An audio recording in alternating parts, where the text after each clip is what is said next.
पुराण में पुराने नियम कानून लिखे हैं और प्राचीन राजाओं की चर्चा है। पुराण में ये सब लिखा है। गरुड़ पुराण में देखिएगा मरने के बाद की चर्चा है कि कैसे कैसे यमराज ले जाएंगे, किसको कहाँ मारेंगे, कहाँ पका हुआ तेल में तलेंगे, इस सब में यहाँ पे नहीं समझे। क्या क्या दान देना चाहिए और पानी कितना देना चाहिए ताकि आत्मा को वही पानी मिलेगा और वहां तक जाएंगे यमलोक तक। 1 साल लग जाएगा आत्मा को यमलोक तक जाने के लिए। मरने के बाद तब तक आत्मा परिवार के पास ही रहती है जब तक तेरही नहीं हो जाता है। तेरही के बाद आत्मा अब यमलोक की ओर प्रस्थान करने लगती है और जब जब परिवार के लोग रोते हैं बिलखते हैं तो आत्मा वापस आने का प्रयास करने लगती है, लेकिन उसे यमलोक की ओर। ये सब की चर्चा किसमें है? गरुड़ पुराण। समझा के कि नहीं आ गया? गरुड़ पुराण समझा के। लड़की लोग पुरुष को नहीं सताना चाहिए, उसके लिए अलग से सजा का प्रावधान है। किस किताब में समझा गया? तो जितनी लड़की लोग अगर तुमको पुण्य चाहिए तो अपने अपने घर जाओ, भाई की खूब सेवा करो।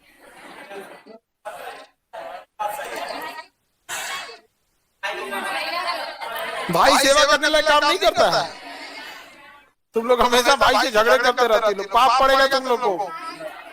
कभी भी देवताओं से लड़ाई नहीं करनी चाहिए।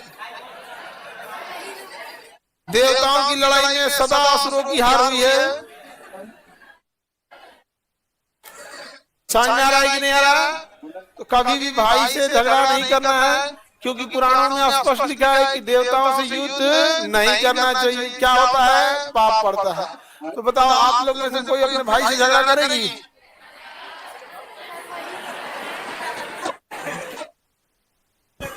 असुर से कर सकती झगड़ा? असुर से कर सकती हो। तो 5वां वेद किसे कहते हैं? पुराण को कहते हैं। पुराण में प्राचीन राजवंशों की चर्चा है। पुराणों को स्त्री और शूद्रों को पुराण पढ़ने की अनुमति नहीं थी। देखो लोग ये बिना मतलब का चीज है भाई। स्त्री काहे नहीं पढ़ लेगी पुराण और शूद्र काहे नहीं पढ़ेगा? तो नहीं पढ़ सकती थी, केवल सुनने की अनुमति थी। बहुत जगह तो सुनने की भी अनुमति थी, सुन लेता था तो शीशा पिघला के कान में डाल देता था। सुनने की भी अनुमति नहीं थी यहाँ पर। इसीलिए आप देखिएगा कि पुराणों से ज्यादा जो दलित जाति के हैं, शूद्र जाति के लोग हैं, वो भगवान से ज्यादा मानते हैं अम्बेडकर साहब को, क्योंकि वही व्यक्ति थे पृथ्वी पे जो उन्होंने उनके लिए कुछ किया। वरना जिस समय स्वयं भगवान थे इस पृथ्वी पर, उस समय भी कर्ण को केवल इस आधार पर धिक्कार दिया गया कि वो शूद्र जाति से है, सूत पुत्र है, शूद्र है। उसे द्रोणाचार्य ने शिक्षा देने से मना कर दिया। गुरु परशुराम ने शिक्षा दिया तो उसको श्राप दे दिया कि अंतिम समय में शिक्षे भूल जाओगे। माँ कुंती ने अपनाने से मना किया, जबकि भरी सभा में उसको धिक्कारा जा रहा था कि तुम शूद्र हो, तुम इसमें कर। वो तो दुर्योधन उसको बचा लिया, कहा कि ये राजा है अंगराज का, और पूरा अंगराज सौंप दिया उसको कि यही राजा है अंगराज का, अब ये बराबरी का है, वरना तो उसे बाहर कर दिया था। द्रोणाचार्य को देखिए एकलव्य का अंगूठा काट लिया। ऐसा कौन सा शिक्षक होता है भाई? अब बाद में अपने चेला से लड़ाई कर रहा है। द्रोणाचार्य और अर्जुन दोनों आमने सामने थे कि नहीं थे? तो अत्याचार सोचिए शूद्रों पर उस समय भी कितना भयानक था। समझा कि नहीं गया कि राजा एक ही जाति का व्यक्ति बनेगा, एक ही जाति का व्यक्ति क्या बनेगा? राजा बनेगा। जबकि पूरे भारत को संभालने वाला जो राजा हुआ है वो बड़ी जाति से नहीं था। चंद्रगुप्त मौर्य बड़ी जाति का नहीं था, छोटी जाति का व्यक्ति था। इसलिए आज भी देखिएगा भारत में कोई ये नहीं कहेगा कि चंद्रगुप्त मौर्य के हम वंशज हैं, कभी गर्व से नाम नहीं लेता। जाति इतनी हावी हो गई है, जबकि उससे छोटे छोटे राजा लोग का बहुत चर्चा होता है। लेकिन जिसने अखंड भारत का सपना देखा ना कि उसे पूरा भी किया, केवल सपना नहीं देखा, पूरा किया, उस चंद्रगुप्त मौर्य को। लेकिन जाति इतनी हावी है इस देश में कि तुम कितना महान हो गए हो उससे मतलब नहीं है। एक किसी मूवी में दिखाया था कि एक कोई आईपीएस ऑफिसर था, वो छोटी जाति का था, और कोई कांस्टेबल था, वो बड़ी जाति का था। तो वो दोनों एक साथ खाना नहीं खा रहे थे, मेस में एक साथ खाना नहीं खा रहे थे। और बिहार में था, कोई मूवी है उसमें, बड़ा बिहार के उसी पे आधारित है, महारानी वेब सीरीज। उसमें खाना नहीं खाता। क्यों? जबकि सोचो हम कांस्टेबल है तो क्या हुआ, जाति अब से बड़ा है, आप आईपीएस बन के क्या, बहुत ही सब चीज हुआ, जाति का भेदभाव। और यही था जिसने भारत को बर्बाद कर दिया, भारत को बर्बाद कर दिया। सोचिए आज भी किसी को कभी जिस सम्मान के साथ आप देखिएगा महाराणा प्रताप की इज्जत से नाम लेते हैं, हम लोग देखे छत्रपति शिवाजी महाराज, चाहे छत्रपति संभाजी महाराज हो गए, या फिर हमारे पृथ्वीराज चौहान हो गए, क्या इनसे 20 गुना बड़ा साम्राज्य चंद्रगुप्त मौर्य का नहीं था? अखंड भारत का साम्राज्य था कि नहीं था? लेकिन जितना सम्मान इन्हें मिलता है, क्या आपने कभी देखे जितना सम्मान के साथ चंद्रगुप्त मौर्य को, बिंदुसार को, अशोक को तो शांति का स्तूप का फोटो बना के छोड़ दिया, बस यहाँ अशोक का स्तंभ रहेगा, ये रहेगा, लेकिन एक नहीं होता है, सांकेतिक प्रतिष्ठा है अशोक की। लेकिन यही वजह है कि बिहारी में कोई नहीं पूछता। हाँ, शुद्ध करके की मूवी है, हाँ शुद्ध एक मूवी है, छोटा सा बच्चा जो होता है ना, शुद्ध है कि क्या है उस मूवी का? शुद्ध का उसमें क्या आता है ना, शुद्ध मूवी का वो आप पूरी मूवी में देखना, लेकिन 5 मिनट का सीन देख लेना, तुम्हारा खून न खोल जाए तुमको ना।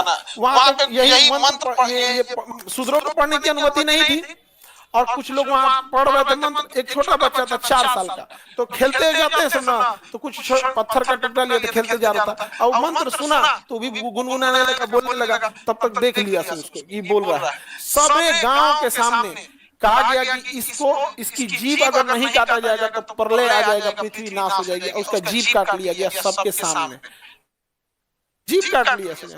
यही वजह था तो जब बाहर से कोई आ रहा था, विदेशी आक्रमणकारी, बाबर, मोहम्मद बिन कासिम, गजनबी, गौरी, तो ये लोग जिन्होंने अत्याचार किया था, वो लोग तो खड़े होकर देख रहे थे, ये तो लड़ा